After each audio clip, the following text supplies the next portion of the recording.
5 jours de grève à partir de demain dans le secteur de la justice à l'appel du syndicat national des agents de la justice, le SNAJ. Une grève pour demander la satisfaction de plusieurs revendications dont la principale est la valorisation du statut du greffier. Des précisions dans cette édition. Et puis, quel socialisme pour le Niger? C'est le dossier du jour que vous propose le service de la rédaction de la télévision Labari. Un dossier sur le socialisme au Niger à suivre à la fin de cette édition. Mesdames, Messieurs, bonsoir et bienvenue dans cette session d'information en ce dimanche 7 juin 2015 sur la télévision Labari. Le syndicat national des agents de la justice, le SNAJ, projette donc d'aller en grève à partir de demain lundi pour 5 jours sur l'ensemble du territoire national. Une grève pour exiger du gouvernement la satisfaction de ses revendications dont la principale est la revalorisation du statut du greffier. Le point sur ce préavis de grève déposé par le SNAJ avec nos reporters Sadou Doumi et Nasser Danto. Renouveau entre le syndicat national des agents de la justice et la chancellerie, le SNAJ projette pour une énième fois d'aller en grève de 5 jours à compter de ce lundi 8 juin et cela face à un refus manifestant du gouvernement d'engager des négociations. Les négociations n'ont pas marché avec le gouvernement. Il n'y a même pas eu un simulacre de négociation. Parce que ce qu'ils nous ont proposé là, ce n'est pas des choses qui peuvent être même connues du public. Ce qui est important que vous disiez maintenant, aucun point de la plateforme n'a été satisfait. Et c'est pour cela que nous avons tenu à déposer un nouveau préavis de grève de 5 jours qui commence à partir de demain jusqu'au vendredi. L'appel que je vais lancer à l'endroit de nos militants que la grève va être exécutée. Des revendications qui tournent autour de l'amélioration des conditions de vie et de travail des agents de services judiciaires. La réorganisation de la carrière des greffiers, elle a aussi des avantages qu'elle va nous octroyer, mais ce qui est important, c'est la réorganisation de la carrière. Tant que le décret d'application n'a pas été fait, ça veut dire que cette loi n'a aucun sens. C'est pour cela que nous disons qu'il faut qu'on fasse vite, que ce décret d'application doit intervenir rapidement. Le deuxième point, c'est celui relatif au paiement des incidences et des salaires. D'abord, les incidences par rapport aux indemnités et les rappels des salaires des camarades. Il y a aussi les salaires des camarades. Donc, certains ont été nouvellement engagés au niveau donc, de la justice. Il y a leurs rappels des salaires qui sont encore demeurés jusqu'à aujourd'hui incertains. Mais nous avons remarqué qu'il y a certains qui ont les matricules 117 qui ont été déjà satisfaits. Par contre, nous, en ce qui nous concerne, les camarades qui nous concernent, qui ont les matricules 116, n'ont pas encore été satisfaits. Ce qui veut dire qu'il y a une discrimination à ce niveau. Le syndicat national des agents de la justice s'est dit déterminé à faire aboutir, et c'est par tous les moyens légaux des droits, ces justes et légitimes revendications. L'ONG Aide et Transparence était en réunion extraordinaire ce matin à l'effet d'examiner la situation sociopolitique qui prévaut dans notre pays. Une rencontre sanctionnée par une déclaration que nous résument nos reporters Sadou Doumi et Adamou Soumana. C'est massivement que la population de Niamey a répondu à l'appel de l'ONG Aide et Transparence afin de se pencher sur la situation sociopolitique du pays, notamment sur le problème foncier dans la ville de Niamey. Un rassemblement qui a permis à l'organisation non gouvernementale de rendre publique une déclaration. Soucieux du bon épanouissement de la population, surtout démunie, et du développement harmonieux du Niger, exige du gouvernement les conditions d'un logement décent accessible aux populations démunies de notre pays en vue de leur protection, conformément à l'esprit de la Constitution de la 7e République. Dénonce des lotissements qui ne réservent pas des espaces publics, des écoles, des centres de santé, des lieux de culte et de loisirs. À cet égard, l'ONG Aide et Transparence exige des autorités compétentes des réponses urgentes et adéquates à ces questions. Insulte contre l'état d'insalubrité dans laquelle végète la ville de Niamey et demande au président d'exiger des comptes aux exécutants du programme Niamey-Niala, afin que notre capitale soit véritablement cette ville coquette, tant souhaitée par tous. Enfin, l'ONG Aide et Transparence condamne avec la dernière énergie l'établissement honteux de doubles actes de cession pour une même parcelle, les morcellements et la vente des espaces réservés aux écoles, centres de santé, le lieu de culte et de loisirs, ainsi que le déguerpissement de la population sans démarche participative véritable ni mesure d'accompagnement et demande avec insistance non seulement le départ du président du conseil de ville de Niamey, mais aussi le départ express du gouvernement de la 7e République, du ministre de l'Urbanisme et du Logement, chargé de la mise en œuvre de la politique du logement et du cadastre au Niger. Cette sortie médiatique marque la détermination de l'ONG Aide et Transparence, les Patriotes, à œuvrer inlassablement pour l'épanouissement des populations démunies. La coordination régionale du Modenfa Lumana Africa, c'est de la politique, vous imaginez bien, mobilise ses troupes pour le recensement électoral qui a débuté depuis le 3 juin dernier. Hier après-midi, c'était la zone 5 du 2e arrondissement communal de la ville de Niamey qui a organisé à cet effet un géant meeting que nous résument nos reporters Nasser Selou et Adamou Soumana. Composé des quartiers Lazare 1 et 2, Nord Lazare et Nord Fesso, la zone 5 du Modenfa Lumana Africa du 2e arrondissement de la capitale n'a pas failli de la mobilisation des militantes et militants du parti de Hama Amadou. Une mobilisation dont les images sont assez illustratives et vivement louées par les responsables des différentes structures du parti au titre de la zone 5 et de Niamey, suivie par une déclaration des jeunes. Devons-nous nous mobiliser car la seule arme qui redoute le pouvoir de Issou Mahamadou est notre bulletin que nous ne pouvons obtenir qu'après avoir été inscrits sur les listes électorales. Monsieur le Président de la coordination régionale, Soumana Sanda, nous faisons la promesse suivante. Tous nos militants seront inscrits sur les listes électoraux et ils voteront Lumana effective. Nous apportons notre soutien au FDS par leur lutte pour la préservation de l'intégrité de notre territoire et la protection de nos populations et de leurs biens. Nous marquons notre solidarité aux populations de Difa, durement affectées par les attaques de la satanique secte Boko Haram. Nous exprimons notre soutien moral aux camarades Youba Diallo, détenus politiques du Gouri System.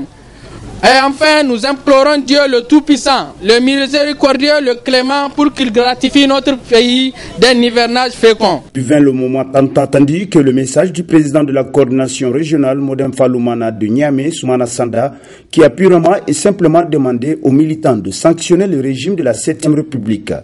Quand et comment, il nous donne les détails en marge de ce grand rendez-vous. La forte mobilisation de cet après-midi en dit long sur la volonté de nos militants de se faire inscrire sur les listes électorales, sur leur volonté d'affronter les échéances à venir et de les gagner.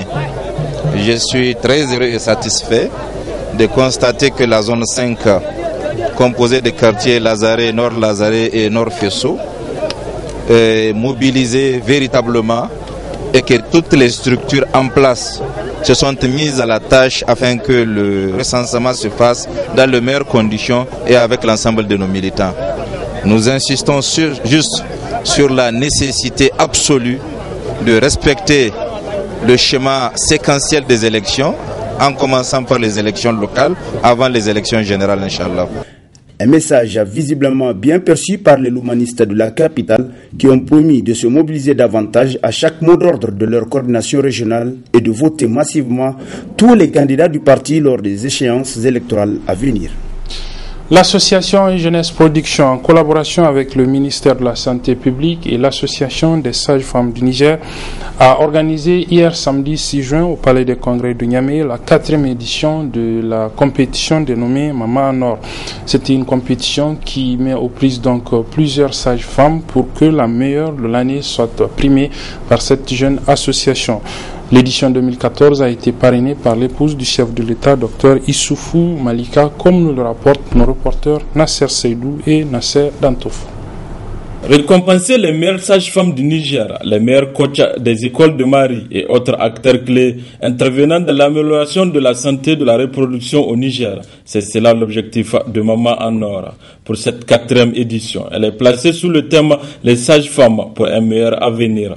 Nous sommes très honorés d'accueillir aujourd'hui les 8 sages-femmes des 8 régions du Niger, qui sont beaucoup illustrées dans la planification familiale en milieu rural, d'où le nom de cette 4e édition Maman en Or PF 2015. Point également de la partie les 3 meilleurs coachs des écoles des Maris du Niger pour leur contribution dans la santé de la reproduction.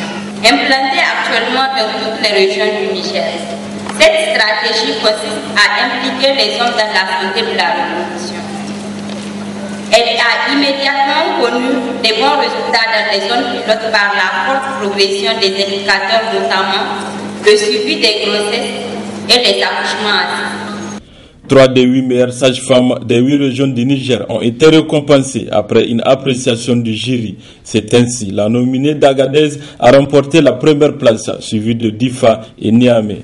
Je remercie toutes les sages-femmes de la région d'Agadez, surtout du district sanitaire Carlit.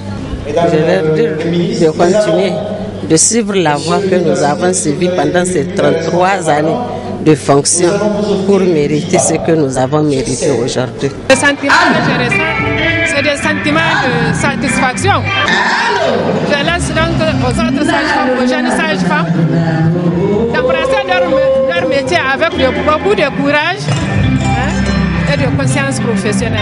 Contribuer à la réduction du taux de mortalité maternelle et néonatale pour le mieux-être de la femme et de l'enfant est une initiative louable, à laisser entendre le ministre de la Santé publique, Maman Anor. C'est également des activités culturelles animées par les artistes, comme en témoigne la présence de Djanaba Seka qui a tenu en haleine le public venu nombreux à cette 4e édition Maman Anor.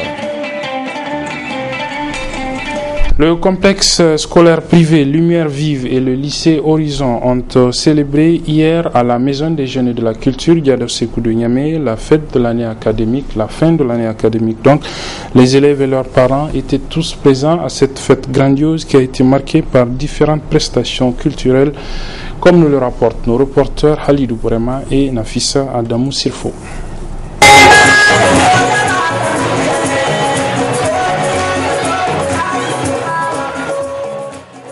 C'est dans une ambiance festive de chant, de danse, mais surtout de solidarité que le complexe scolaire privé Lumière Vive et le lycée Horizon clôturent l'année académique 2014-2015. Heureux et enthousiastes, ils étaient tous présents, élèves, parents d'élèves et encadreurs à cette grandiose fête. Occasion pour le directeur général de cet établissement de souhaiter la bienvenue à tous. Il a ensuite évoqué les différentes innovations qui sont en cours pour la prochaine rentrée scolaire. Pour encourager le travail de qualité, à partir de cette année, toutes nos classes seront climatisées pour faire face à cette incessante chaleur. Et bien sûr, merci, et bien sûr, nous avons tenu compte, vous rappelez, tous les premiers de classe, de manière annuelle, ont bénéficié d'une réduction de 50% sur les frais de scolarité. Ça aussi, c'est pour encourager les meilleurs, le travail de qualité auquel nous tenons chaque fois. Aussi, pour l'aspect social, les orphelins de chez nous bénéficieront à partir de cette année de 25% de réduction sur les frais de scolarité. Vous savez qu'au CSP numérique ou au lycée Horizon, ce n'est pas seulement l'éducation, nous faisons aussi du social.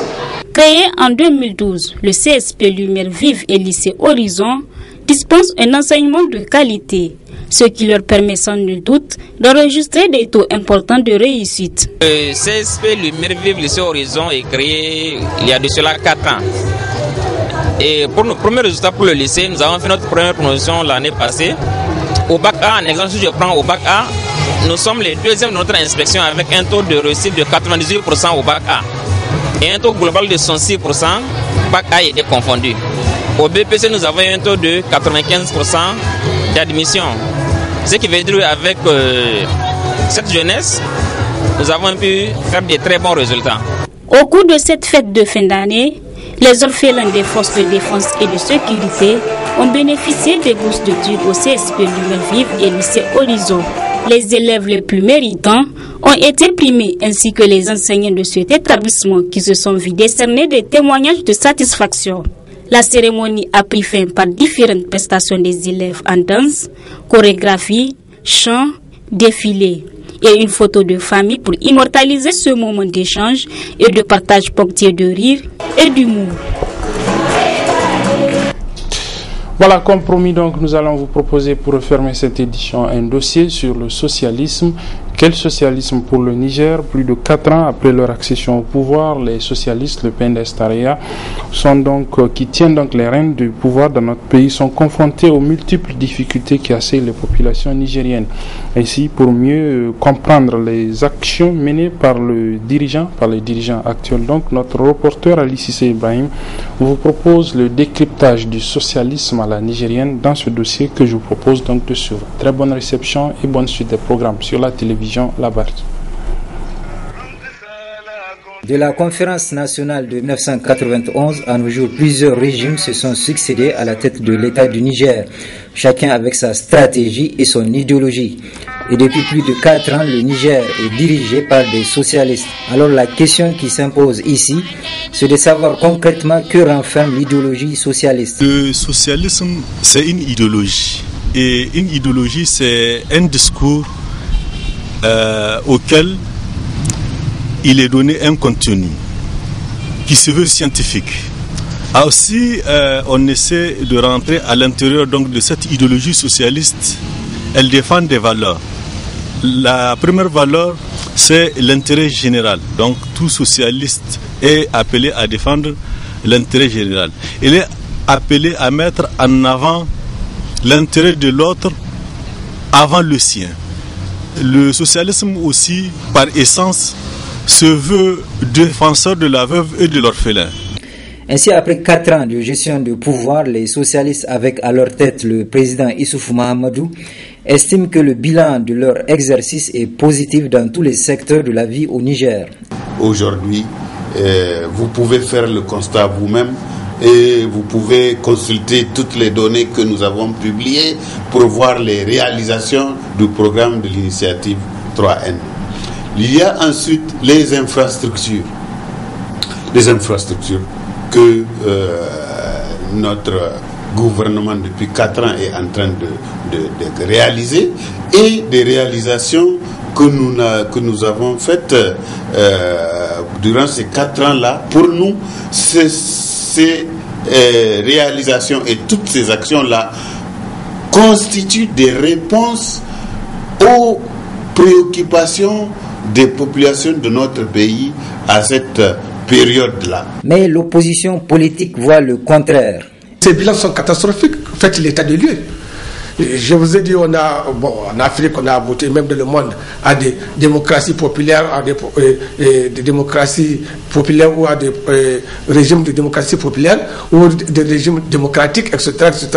En réalité, donc, le soubassement, l'essence et le socialisme, qui visait véritablement, comme je l'ai dit, à une vie harmonieuse, à faire une égalité économique et politique entre les citoyens, mais dans les faits, vous regardez tous les pays qui sont d'obédience socialiste, en réalité, le bilan est négatif. De leur côté, les citoyens nigériens apprécient négativement la gestion des socialistes. J'avoue qu'aujourd'hui, personne parmi eux ne peut brandir un argument socialiste pour pouvoir justifier ce qu'il y a, en partant de ces deux principes importants. En termes de contribution, on dit à chacun selon ses besoins et de chacun selon ses capacités. Aujourd'hui, quand on regarde ces deux principes-là qui en fait caractérisent les paradigmes socialistes, on comprend bien que ça va.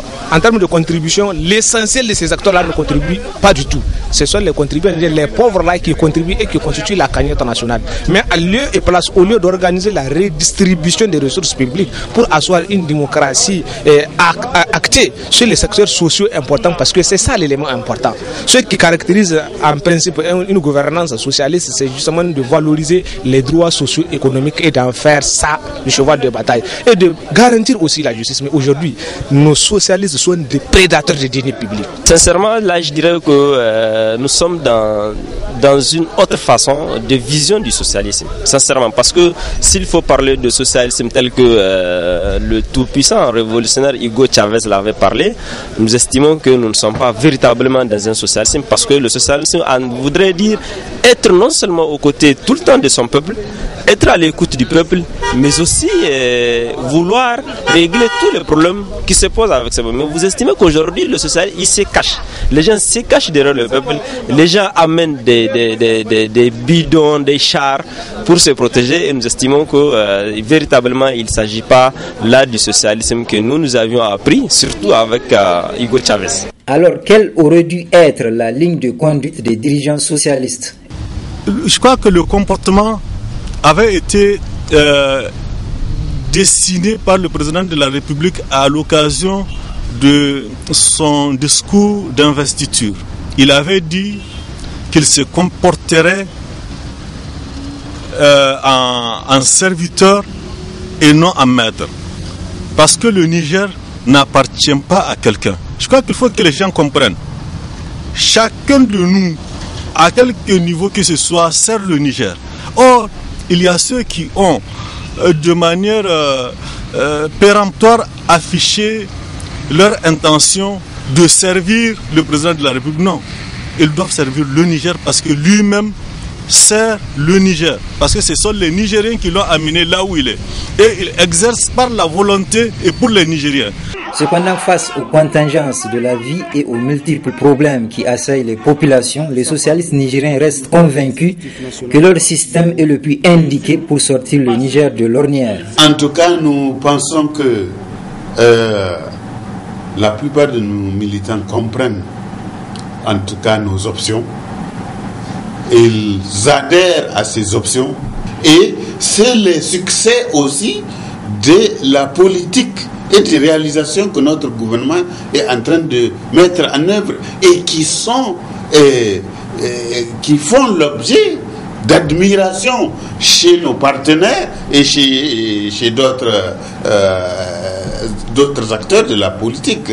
Donc tout ceci nous indique que effectivement les gens ont compris ce que nous voulons faire, ils y adhèrent et ils nous encouragent à approfondir cela. C'est ce que nous sommes en train de faire.